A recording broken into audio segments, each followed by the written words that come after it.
representing and championing women's rights and welfare have expressed concern about gender-based violence and the increasing cases of killings of female victims by male criminals motivated by primitive expressions of gender-based brutality and impunity. Left unaddressed, these incidents will cause the women of our nation to feel increasingly unsafe, even in their own homes. This is both tragic and unacceptable. It also complicates, in disturbing ways, the struggle by Kenyan women for inclusion, for equality, for dignity, social justice, their rights, their protection, a section of our society that has been marginalized for a long time. I am aware that most of these cases of murder of women by men have been investigated and prosecuted. It is my hope that in due course, those found culpable will face the full force of the law. Members, it is time for each of us, political leaders, public officers, religious leaders, traditional institutions and family members, to do our part in raising boys into morally upright men who will never need to affirm their masculinity at the expense of women, but instead contribute to making our society just, safe, equal, and inclusive. I appreciate women leaders who have taken time to engage me and propose solutions to address this issue. I have held discussions with other leaders in government, and I have tasked the Deputy President to reach out and facilitate collaborative, broad-based, and multi-sectoral deliberations and recommend effective and radically transformative and affirmative action within the next 6 months. This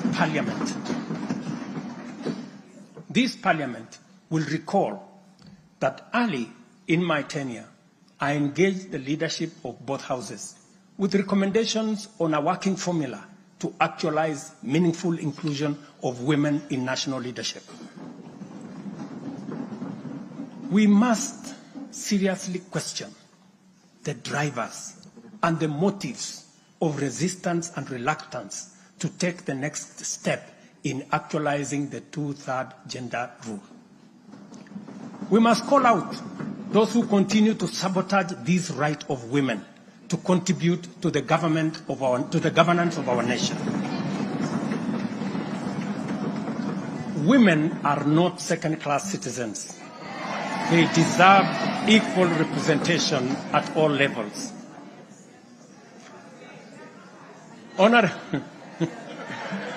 Honorable members,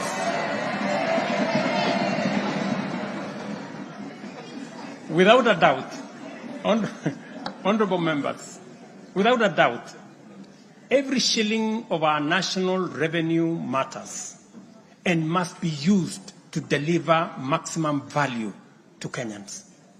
Wastage, corruption, and the abuse of office are grave risks to national transformation and a direct threat to the well-being of the people.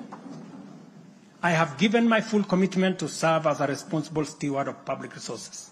To begin with, I have championed the automation and digitization of government services and revenue collection to promote transparency, seal loopholes that lead to revenue losses, enhance accountability, and eliminate opportunities for corruption, therefore improving efficiency, transparency, and integrity.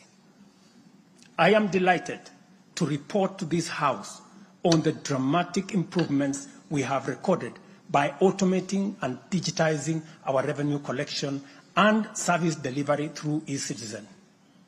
We have so far digitized 20,855 government services, up from 350 in 2022, representing an increase of almost 6,000%, while we have significantly improved revenue collection. Take the case of Kenya Wildlife Service. whose total revenue for the year ending June 30th, 2023 was 5.3 billion. But after implementing a digital revenue collection system, the revenue grew to 7.6 billion in the year ending June 30th this year, representing a 43% increase. This initiative alone has firmly put KWS on the path to self-sufficiency, freeing the corporation from reliance on exchequer support. I commend the teams at KWS, as well as all other government institutions that have leveraged technology and the digitization process to improve revenue collection. Under the Digital Health Act that you members passed in this House, we are determined to enhance efficiency and transparency provided by technology in the provision of healthcare services to eliminate fraud and fake claims. Tax revenue mobilization by the Kenya Revenue Authority, starting with its customs revenue system, is equally being worked on to ensure that revenue leaks are eliminated. Because corruption is a serious risk to social justice, sustainable development, and national security, and the bottom-up economic transformation agenda, I am harnessing our working relationship with other arms of government to encourage the judiciary and parliament to enhance integrity and efficiency by adopting digitization and automation. As I do so, I must caution that all these measures will only achieve intended results if, and only if, the institutions charged with combating corruption and promoting efficiency and integrity stop hiding behind the transparent screen of independence and rise up to meet the people's expectation on matters integrity. Let me say this. It cannot be the case that the Director of Public Prosecutions keeps dropping cases because somehow they are unable to produce witnesses. It cannot also be the case that corruption suspects rush to court to obtain anticipatory bail that shields them from due process and enables them to compromise investigations. There is also no reason for corruption cases to drag in our courts for years when the same courts are able to determine election petitions and related disputes within 6 months. Members, it is also unacceptable for the Houses of Parliament to deny the nation a much-needed instrument in the war against corruption by continuing to sabotage the passage of the Conflict of Interest Bill.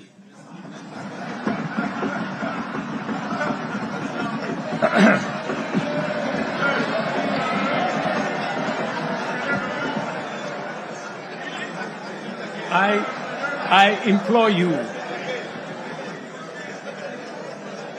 implore you, honorable members, to stop dragging your feet on this bill, unless, my friends, there is a conflict of interest in the passing of the conflict of interest legislation. Similarly, the National Treasury has been dragging its feet in the implementation of an e-procurement system for the last 10 years. Today, I have directed the National Treasury to roll out the e-procurement system by the end of the first quarter of 2025 and ensure that going forward, only procurement undertaken through this system is sanctioned and paid for. Of the many difficult assignments I have undertaken, this fight against corruption is one I now take on with resolve going forward. Let this serve as notice to all. Independent institutions charged with this responsibility must up their game, pull up their socks, and match up to the expectations of the people of Kenya. Honorable members, I have stated in the past and now reiterate today that in the face of undisputed evidence or credible information on corruption, I will not hesitate to take decisive action. Accordingly, I now direct, in furtherance of the principles enshrined in Article 10 of the Constitution on transparency and accountability, and based on new information provided by investigative agencies and partner nations, that the procuring agencies within the Ministry of Transport and the Ministry of Energy and Petroleum immediately cancel the ongoing procurement process for the JKIA expansion public-private partnership transaction, as well as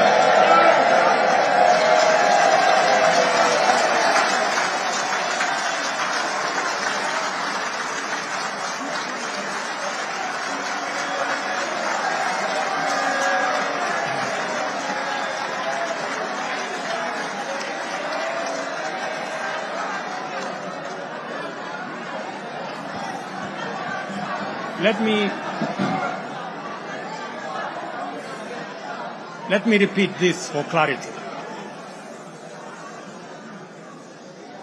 I have said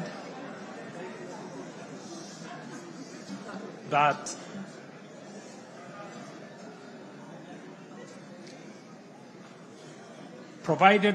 because of the information that has been provided to us by partner nations, I have directed agencies within the Ministry of Transport and the Ministry of Energy and Petroleum to immediately cancel the ongoing procurement process for JKI expansion public-private partnership transaction, as well as the recently concluded Ketrago transmission in public partnership procurement project.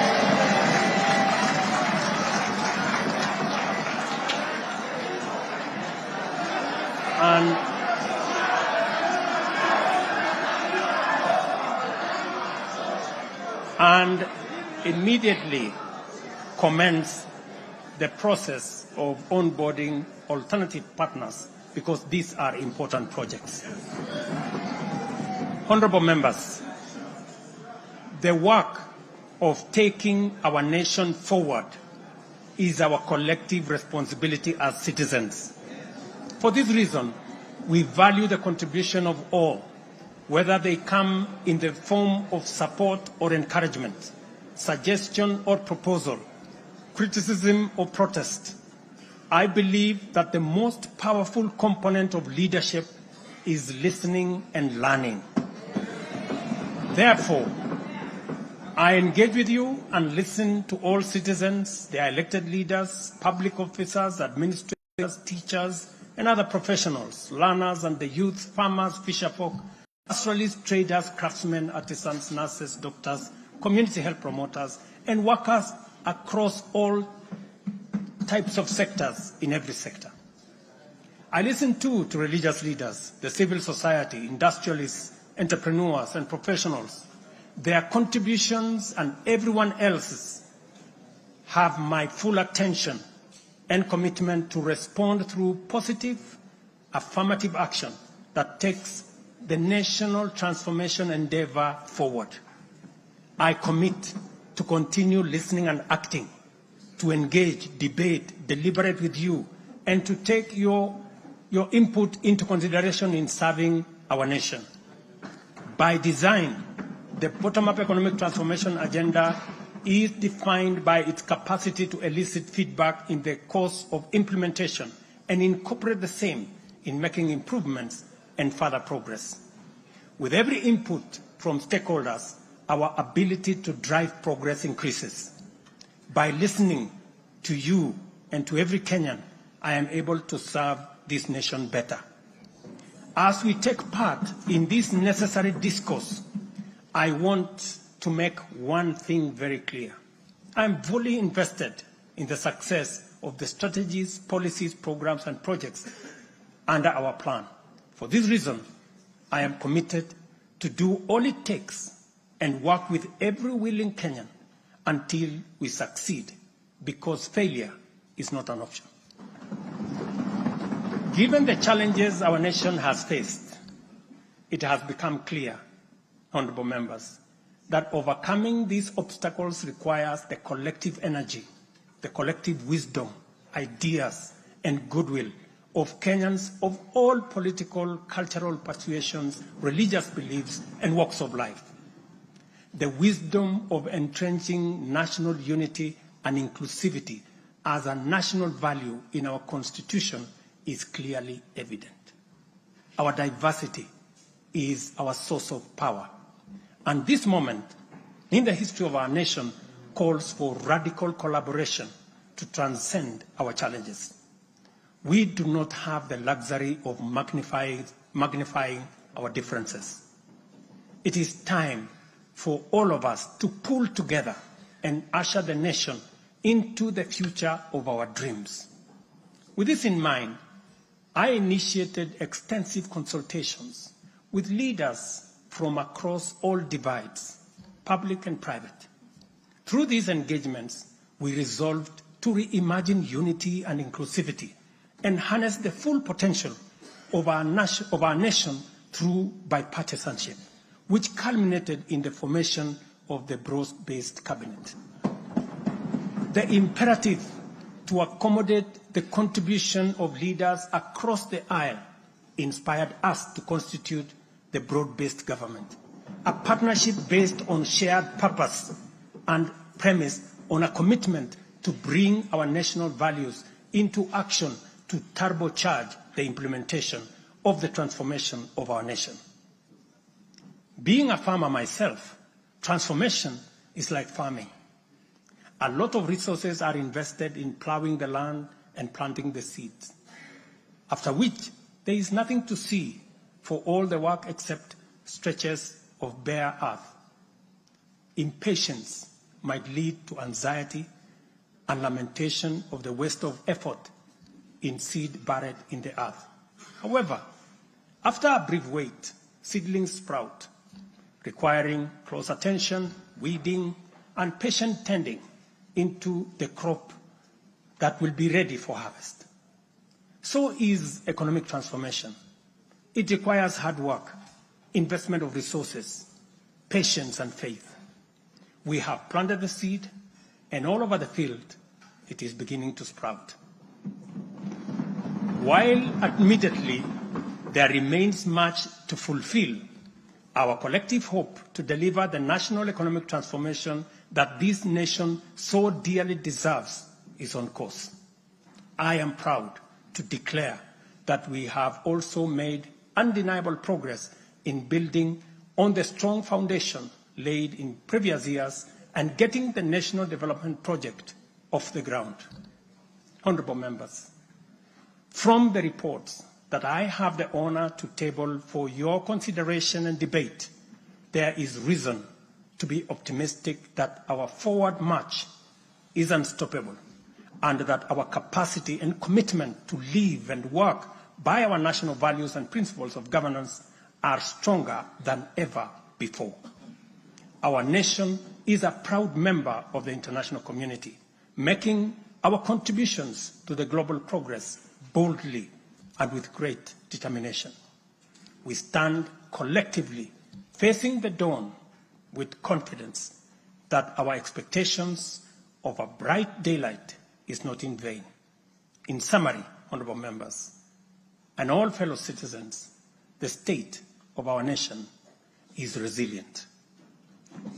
And now, honourable speakers, it is my pleasure to submit to Parliament the following 3 reports as required by the Constitution. Number 1 is the report on all measures taken and progress achieved in the realization of national values. The second, report on progress made in fulfilling the international obligations of the Republic of Kenya. And the third, report on the state of our security. Now, therefore, I hand over the reports to the Speaker of the Senate and to the Speaker of the National Assembly. Thank you all. God bless you, and God bless Kenya.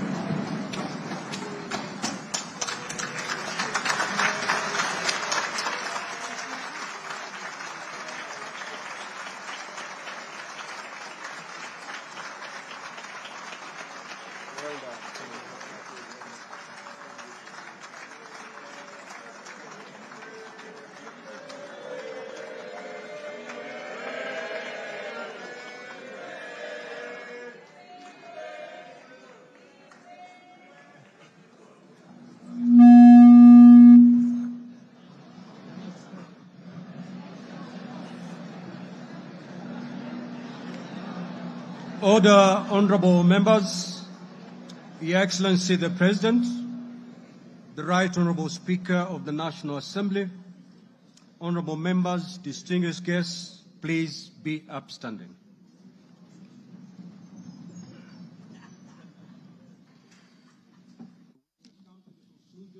Business of the day, and it is now time to adjourn. The Senate stands adjourned until Tuesday, the 26th of November, 2024, at 2:30 p.m. in the Senate chamber. Honorable members of the National Assembly, the National Assembly now stands adjourned until Monday, 25th November 2024, at 2:30 p.m. May I also take this opportunity on Monday. I repeat, the National Assembly stands adjourned until Monday, 25th November 2024 at 2:30 p.m. May I take this opportunity to invite all honorable members and our guests to a reception at the Parliament courtyard. May I also request all of you honorable members and our guests to remain standing in your places until the procession of His Excellency the President and the speakers of the two houses leave the chamber.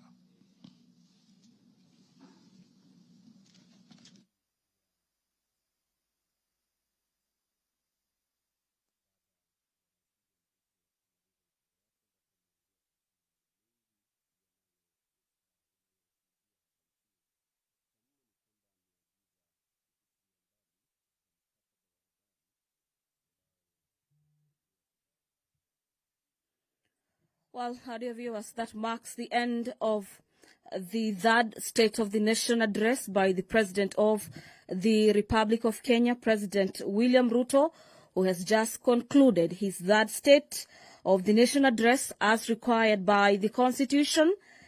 The about over an hour State of the Nation address has been an address that has touched on a few issues of concern to Kenyans. Among them is the JK Adani deal, with the President announcing the cancellation of the deal following information that has been given to the Republic. The President has also spoken on the issue of wastage of public resources through corruption, tasking the relevant investigative bodies charged with the responsibility of investigating as well as prosecuting cases of corruption to pull up their socks. The other takeaway from this third State of the Nation address is the aspect of the actualization and realization of the two-thirds gender rule, with the President announcing that the women of Kenya are no longer going to be second-class citizens, and that his government is going to ensure that women in their numbers, that is, a two-thirds gender rule, is actualized in matters governance. The President has equally spoken on matters of affordable housing, issues of concerns to Kenyans, among them the issues of police abductions and the rising cases of two-thirds gender rule, with the President saying that his government remains committed in ensuring that the rising cases of femicide in the country are brought to about nil. This speech has also spoken on matters to do with corruption, stabilization of the economy, with the president highlighting that the economy has stabilized. On matters corruption,